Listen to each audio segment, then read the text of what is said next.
सलाहुद्दीन अयूबी सुबह की नमाज पढ़कर फारग हुआ ही था कि दरबान ने इतला दी कि अली बिन सुफियान आया है।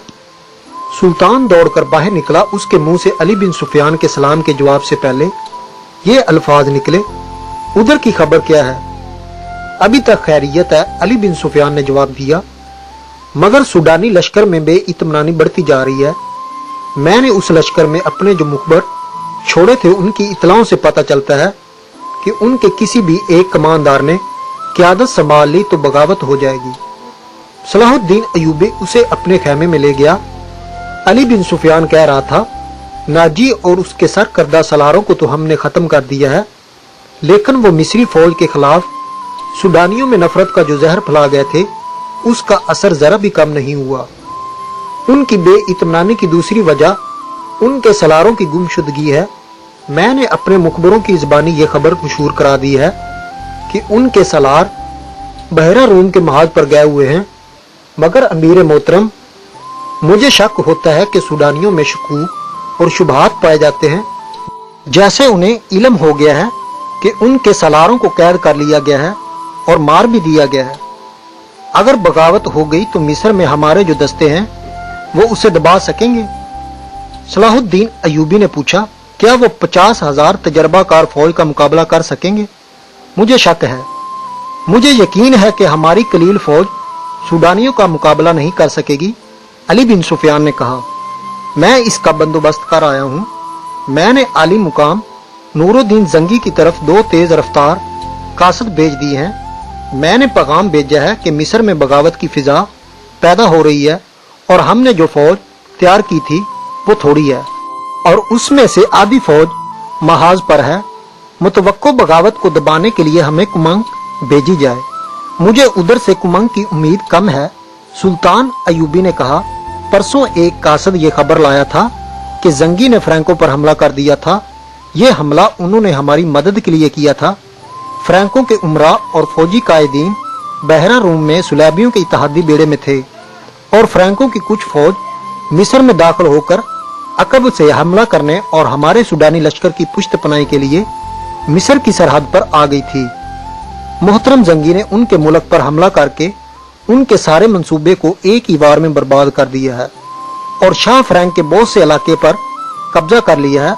उन्होंने सुलैबियों से कुछ रकम भी वसूल की है। सलाहुद्दीन अयूबी खेमे के अंदर टहलने लगा।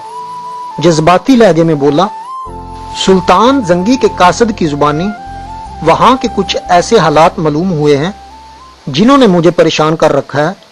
क्या अब सुलैबी उधर यलगार करेंगे? अली बिन सुफियान ने पूछा। मुझे सुलैबियों की यलगार की जरा भी परवाह नहीं, सुल्तान अयूबी ने जवाब दिया। परेशानी ये है कि कुफार की यलगार को रोकने वाले शराब के मटकों में डूब गए हैं। इस्लाम के किले के पासबान हरम में कैद हो गए हैं। औरत की जुल्फों ने उन्हें पाबा जंजीर कर दिया है। अली, चचा असदुद्दीन शेर को इस्लाम की तारीख कभी फरामोश नहीं कर सकेगी। काश वो आज जिंदा होते। मैदान जंग में मुझे वही लाए थे। हमने बड़े ही मुश्किल वक्त देखे हैं अली। मैंने शेरको की फौज के हरावल दस्ते की कमान की है। मैं उनके साथ सुलैबियों के मुहासरे में 3 महीने रहा हूँ। मुझे शेरको हमेशा सबक दिया करते थे कि घबराहट और खौफ से बचना और रिज़ा इलाही का कायल रहना और इस्लाम का अलम बुलंद रखना। मैं शेरको की कमान में मिस्रियों और सुलैबियों की मुश्तिक फौज के खिलाफ भी लड़ा हूँ। सिकंदरिया में मुहासरे में रहा हूँ। शिकस्त मेरे सर पर आ गई थी। मेरे मुट्ठी भर अस्करी बद दिल होते जा रहे थे। मैंने किस तरह उनके हौसले और जज्बे तरोताजा रखे ये मेरा खुदा ही बेहतर जानता है। चचा शेरको ने हमला आवर होकर मुहासरा तोड़ा। तुम ये कहानी अच्छी तरह जानते हो। ईमान फरोशों ने कुफार के साथ मिलकर हमारे लिए कैसे कैसे तूफान खड़े किए, मगर मैं घबराया नहीं, दिल नहीं छोड़ा। मुझे सब कुछ याद है सुल्तान।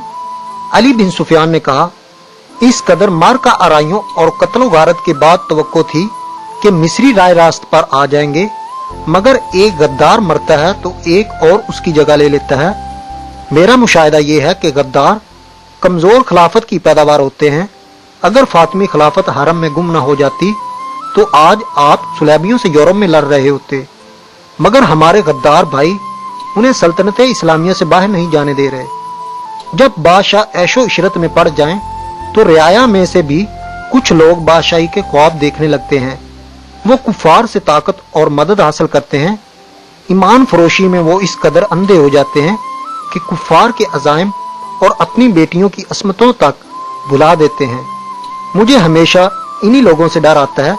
सलाहुद्दीन अयूबी ने कहा, अल्लाह न करे इस्लाम का नाम जब भी डूबा मुसलमानों के हाथों से डूबेगा। हमारी तारीख गद्दारों की तारीख बनती जा रही है। यह रुझान बता रहा है कि एक रोज मुसलमान जो बराए नाम मुसलमान होंगे अपनी सरजमीन कुफार के हवाले कर देंगे। अगर इस्लाम कहीं जिंदा रहा तो वहां मस्जिदें कम और कुबा खाने ज्यादा होंगे। हमारी बेटियां सुलैबियों की तरह बाल खुले छोड़कर बेहया होती जा रही हैं। कुफार उन्हें इसी रास्ते पर डाल रहे हैं, बल्कि डाल चुके हैं। अब मिस्र से फिर वही तूफान उठ रहा है। अली, तुम अपने महकमे को और मजबूत और वसी कर लो।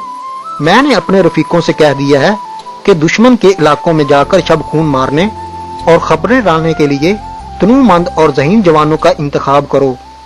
सुलैबी इस महाज को मजबूत और पुर असर बना रहे हैं। तुम फौरी तौर पर जासूसी जंग की तैयारी करो। फौरी तौर पर करने वाला काम यह है कि समंदर से कई एक सुलैबी बच कर निकले हैं।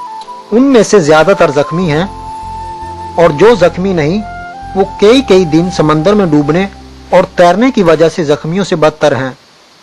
उन सब का इलाज मुआवजा हो रहा है। मैंने सबको देखा है, तुम भी उन्हें देख लो और अपनी जरूरत के मुताबिक उनसे मालूमात हासिल करो। सुल्तान अयूबी ने दरबान को बुलाकर नाश्ते के लिए कहा और अली बिन सुफियान से कहा, कल कुछ जख्मी और अच्छी बड़ी लड़कियां मेरे सामने लाई गई थीं। 6 तो समंदर से निकले हुए कैदी हैं। उनमें एक पर मुझे शक है कि वो सिपाही नहीं, रुतबे और ओहदे वाला आदमी है। सबसे पहले उसे मिलो। 5 ताजर 7 ईसाई लड़कियों को साथ लाए थे। उसने अली बिन सुफियान को लड़कियों के मुतल्लक वही कुछ बताया जो ताजरों ने बताया था। सुल्तान अयूबी ने कहा, मैंने लड़कियों को दरअसल हिरासत में लिया है, लेकिन उन्हें बताया है कि मैं उन्हें पनाह में ले रहा हूँ। लड़कियों का ये कहना है कि वो गरीब घरानों की लड़कियां हैं और फिर उनका ये बयान है कि उन्हें एक जलते हुए जहाज में से कश्ती में बैठाकर समंदर में उतारा गया और कश्ती उन्हें साहिल पर ले आई। मुझे शकूक में डाल रहा है। मैंने उन्हें अलग खैमे में रखा है और संतरी खड़ा कर दिया है। तुम नाश्ते के फौरन बाद उस कैदी और उन लड़कियों को देखो। आखिर में सलाहुद्दीन अयूबी ने मुस्कुराकर कहा, कल दिन के वक्त साहिल पर टहलते हुए मुझ पर एक तीर चलाया गया है जो मेरे पांव के दरमियान रेत में लगा। उसने तीर अली बिन सुफियान को देकर कहा, इलाका चट्टानी था। मुहाफिज तलाश और ताकब के लिए बहुत दौड़े, मगर उन्हें कोई तीर अंदाज नजर नहीं आया। उस इलाके से उन्हें ये 5 ताजर मिले जिन्हें मुहाफिज मेरे पास ले आए। उन्होंने ये 7 लड़कियां भी मेरे हवाले की और चले गए। और वो चले गए? अली बिन सुफियान ने हैरत से कहा, आपने उन्हें जाने की इजाजत दे दी? मुहाफिजों ने उनके सामान की तलाशी ली थी। सुल्तान अयूबी ने कहा, उनसे ऐसी कोई चीज बरामद नहीं हुई जिससे उन पर शक होता। अली बिन सुफियान तीर को गौर से देखता रहा और बोला, सुल्तान और सुराग रसां की नजर में बड़ा फर्क होता है। मैं सबसे पहले उन ताजरों को पकड़ने की कोशिश करूंगा। अली बिन सुफियान सलाहुद्दीन अयूबी के खेमे से बाहर निकला तो दरबान ने उसे कहा, यह कमांडर इतला लाया है कि कल 7 ईसाई लड़कियां कैद में आई थीं। उनमें से एक लापता है।